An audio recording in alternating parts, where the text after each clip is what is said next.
안녕하십니까. 페이디 스터디 레빗 강의를 맡은 오진우입니다. 이번 레빗 강의는 다음과 같이 구성되어 있습니다. 우선 본격적으로 프로그램을 알아보기 전에 BIM의 개념에 대해서 간단하게 설명을 해드리도록 하겠습니다. 다음에는 레빗 프로그램의 장단점에 대해서 소개를 해드리도록 하겠습니다. 본격적으로 프로그램에 대해서 알아보면 우선 레빗 프로그램을 설치하기 전 어떠한 과정을 거쳐야 하는지 알아보고, 주로 이제 건축학도 여러분들이 대부분이기 때문에 레빗 프로그램에서 이제 건축 템플릿이 어떤 건지에 대해 알아보도록 하겠습니다. 그리고 레빗 프로그램이 어떤 식으로 구성이 되어 있는지, 특성, 프로젝트 탐색기, 모델링 탭 등 레빗 프로그램의 주요 기본 구성에 대해서 알아보도록 하고, 모델링을 본격적으로 시작하기 전 흔히 알고 계시는 평면, 인면 등을 어떻게 설정하는지 알아보도록 하겠습니다. 두 번째로는 기본 모델링 단계입니다. 기본 모델링 단계에서는 특정 도면을 사용하지 않고 BIM 프로그램의 가장 기본적인 개념이라고 할 수 있는데요. 도면 없이 모델링을 할 수 있는, 건축 모델링을 할 수 있는 방법에 대해 알아보도록 하겠습니다. 모델링은 바닥, 벽, 계단, 천장, 지붕 모델링으로 구성이 되어 있고요.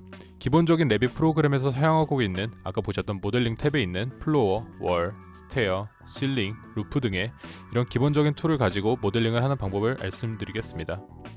다음으로 시마 모델링인데요. 시마 모델링이라고 해서 너무 어렵게 생각하지 마시고, 이제 그 전 단계가 도면 없이 모델링을 하는 법에 대해서 알아보았다면, 이번에는 도면을 가지고 도면 베이스로 모델링을 하는 법에 대해 알아보도록 하겠습니다.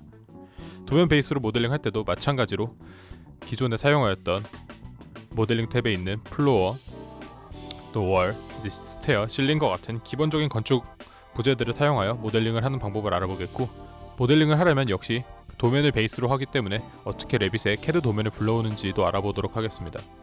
다음 시마 모델링 두 번째 단계에서는 많이들 들어보셨을지 모르겠는데 레빗 패밀리라는 기능에 대해서 간단하게 소개를 해드리고, 이러한 패밀리들을 사용하여 우리가 흔히 알고 있는 이제 모델링 할 때 건축 도면에 들어가는 이제 가구들을 어떻게 3D 모델링에서 넣을 수 있는지에 대해 알아보도록 하겠고요. 그럼 가구 꼭 가구라고 특정 짓지 않아도 창문이라든지 이제 외부 조경들을 같이 어떻게 레빗 패밀리를 활용해서 모델링을 할 수 있는지 알아보도록 하겠습니다.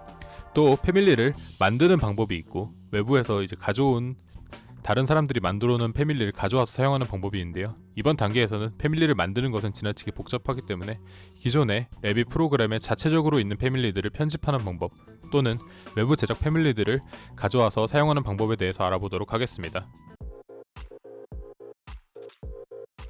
자, 그럼 본격적으로 강의를 시작해 보도록 하겠습니다. 우선 BIM이란 흔히 많이들 들어보셨을 텐데요. 이제 이거를 BIM은 이제 약어로서 좀 이걸 풀어서 얘기를 해보면 빌딩 인포메이션 모델링입니다.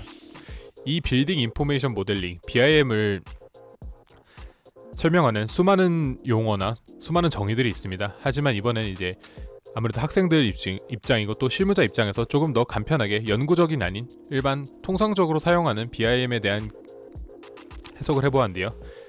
이번 강의에서 BIM은 우리는 건물의 물리적, 기능적 정보가 담긴 3D 디지털 작업 체계라고 정의를 해보도록 하겠습니다. 조금 더 이걸 쉽게 설명을 하기 위해서 물리적, 기능적 정보가 무엇이냐, 각 물리적, 기능적 정보는 각 건물의 부재의 기능, 특성, 재료, 수량 정보 등을 의미를 합니다. 여기 예시를 보시면 조금 더 이해하기가 쉬우실 텐데요. 건물의 각 부재라 하면 벽, 기둥 등이 있겠죠. 보도 있겠고, 또 이제 재료나 특성이라고 하시면 이제 콘크리트, 유리 등이 있고, 수량 정보라 하면 이제 물량이라고 할 수 있는데요. 이 물량이란 또 어렵게 생각하시면 어려울 수 있지만 간단하게 생각한다면 하나의 건물에 벽이 몇 개가 들어가고, 기둥이 몇 개가 들어가고, 창문이 몇 개 들어가고, 그런 것들을 이제 물량 정보라고 할 수 있습니다. 이런 앞서 설명드린 이러한 것들을 물리적, 기능적 정보라고 할 때, 이런 기능적 정보를 3D 디지털 작업 체계, 복잡하게 말씀드리지만 간단하게 말하면 3D 프로그램화 시킨다는, 3D 모델링화 시킨다는 것을 BIM이라고 생각하시면 조금 더 쉬울 것 같습니다. 이런 BIM 프로그램은 수많은 가지 것들이 있는데요. 대표적으로 사용하는 것이 레빗, 아키캐드, 테클라, 나비스웍스가 있습니다. 레빗과 아키캐드는 주로 이제 건축 모델링에서 주로 사용을 하고요. 테클라 같은 경우는 이제 구조 모델링에서 주로 사용을 합니다. 나비스웍스 같은 경우는 우리가 물량 산출을 할 때도 사용을 하기도 하고, 또 레빗 이외에 이제 다른 BIM이 기존 3D 프로그램과 좀 차별성을 둘 수 있는 공정 관리나, 또는 이제 각 건축이나 설비 등 이제 부재들 간의 간섭이 있는 간섭 관리 등을 하는데 주로 사용되긴 합니다. 이번 강의에서는 이런 많은 프로그램 중에 레빗에 초점을 맞춰서 강의를 한다는 것을 알아두시면 좋겠고요. 자, 그럼 이 BIM이 기존 CAD 또는 3D CAD와 어떤 것이 다른지 조금 알아보도록 하겠습니다. 기존 CAD, 3D CAD의 경우에는 우선 프로그램을 조금 더 쉽게 말씀드리면 이제 CAD, 스케치업, 라이노 등이 있겠죠. 통상적으로 이제 건축 학부에서 가장 많이 사용하고 실무에서도 많이 사용하는 프로그램들입니다.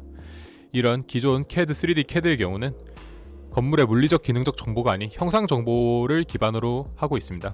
그래서 형상 정보라는 앞서 말씀드린 이러한 벽, 기둥, 보, 콘크리트 등 같이 특성적인 정보가 아니라 벽이 아닌 직육면체, 기둥이 아닌 원형의 형태로 모델링이 되는 것을 의미를 합니다. 실제로 스케치업이나 라이노 프로그램을 사용해 보신 경험이 있다면 거기에는 이제 벽을 사용할 때도 우리가 그냥 이제 사각형에서 푸시나 이런 당기기 툴을 사용을 해서 이제 벽 형태의 직육면체를 만드는 것, 그것을 우리가 모델링을 진행을 하는 경우가 있는데요. 이러한 것들이 BIM 프로그램과 조금 다른 점이라고 할 수 있겠습니다. 물론 다만 이게 절대적인 정의는 아닙니다. 최근에는 이제 CAD나 스케치업 프로그램들도 다양한 이제 프로그램 개발을 해서 플러그인을 통해 스케치업, 특히 라이노나 스케치업 같은 경우에는 이제 BIM에 연동이 돼서 실제 이러한 기존의 CAD, 3D CAD 프로그램도 BIM과 같이 협업이 되는 점을 알아두시면 좋을 것 같습니다. 이게 기본 BIM에 대한 간단한 소개고요. 자, 이제 레빗 프로그램을 어떻게 설치를 하고 어떻게 준비를 해야 하는지를 좀 알아보도록 하겠습니다.